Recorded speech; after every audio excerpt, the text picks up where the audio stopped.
Hello and welcome to Your Money, your weekly guide to making the most of your cash. Here every Saturday on television, available all week on the BBC News website.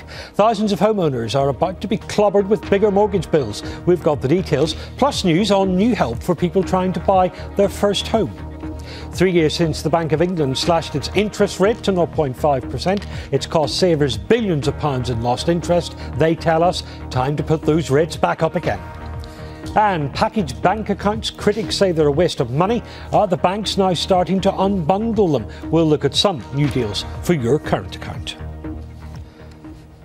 The cost of your mortgage could be about to jump. The Halifax is expected to say tomorrow that its customers will pay up to 14% more on their monthly bill.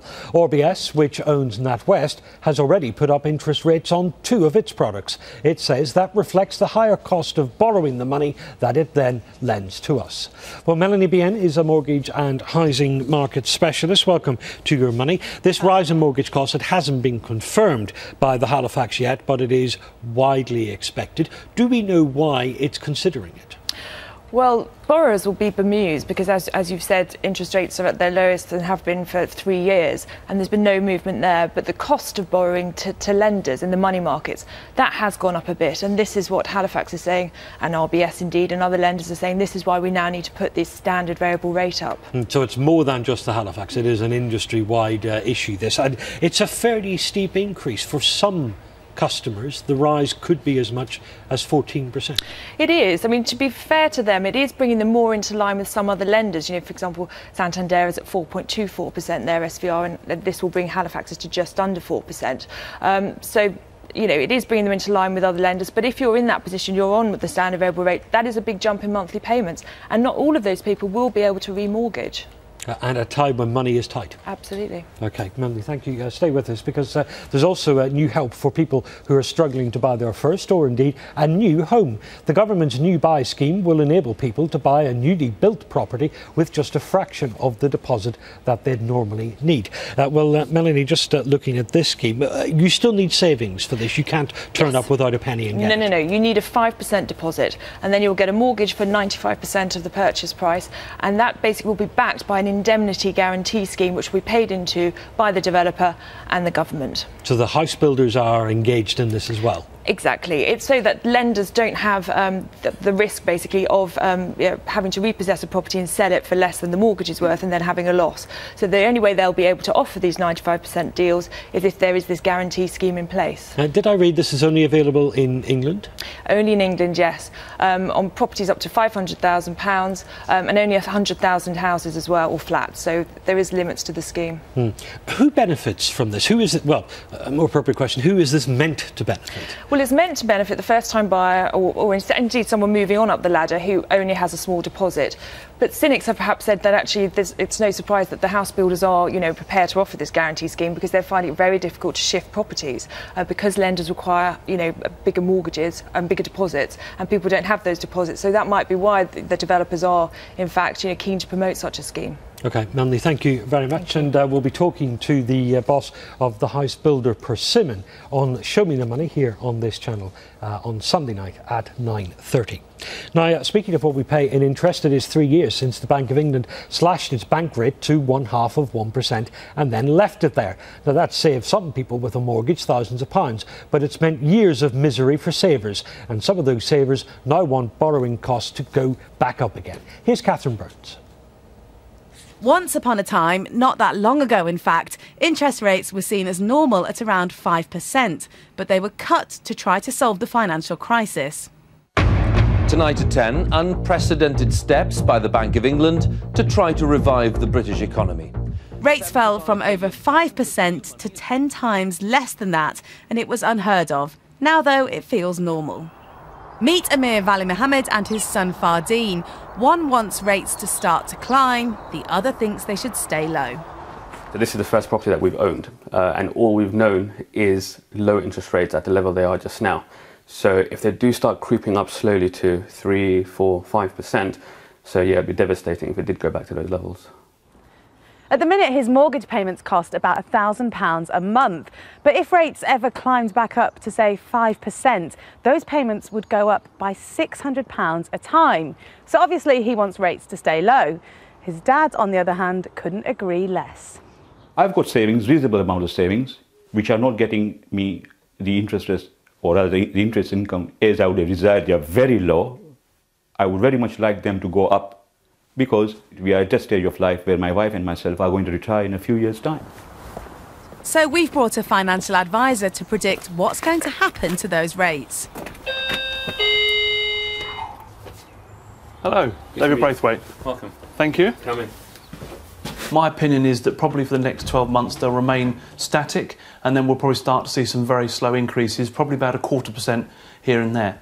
What you should be looking perhaps at doing is making your overpayments on the savings that you're now making on your mortgage to reduce your balance. And that's exactly what we've been trying to do over the past couple of years, so hopefully that will help us out.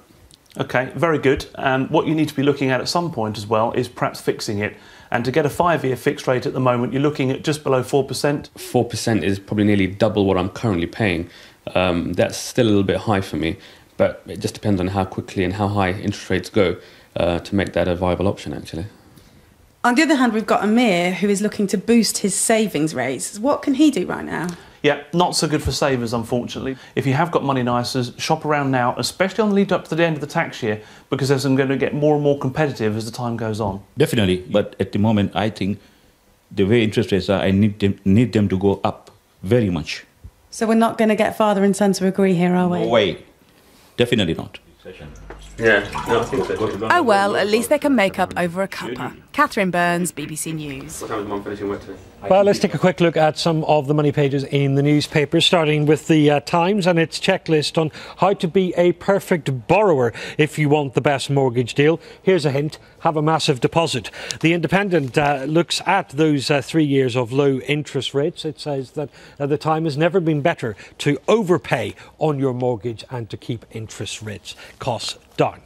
Here's The Guardian, one of many papers looking at the upcoming deadline for using up your tax-free savings allowance. It looks at a number of the deals that are available. The Financial Times looks at how you can pay routine bills just by using your mobile phone. It looks at the different platforms that offer that service. And in the Telegraph, all that talk that in the budget, the tax relief for people who pay higher rate tax on their tax relief they get towards their pensions, that might be scrapped. Telegraph says that is the equivalent of a 5% rise in income tax if you are one of the better paid public employees. If you've not excuse me one second.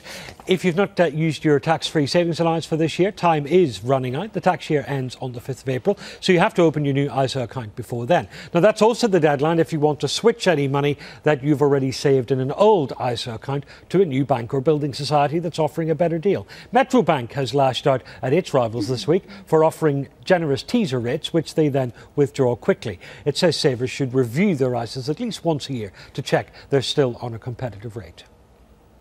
Nearly half the households in England face a rise in their council tax bill this year, even though the government is offering a grant so they can freeze bills. The Chartered Institute of Public Finance and Accountancy says many English bills will still go up by around a fiver because of the costs of funding the police and fire service. Households in Wales face much bigger increases, around £25. Households in Scotland will enjoy an actual freeze in their bills.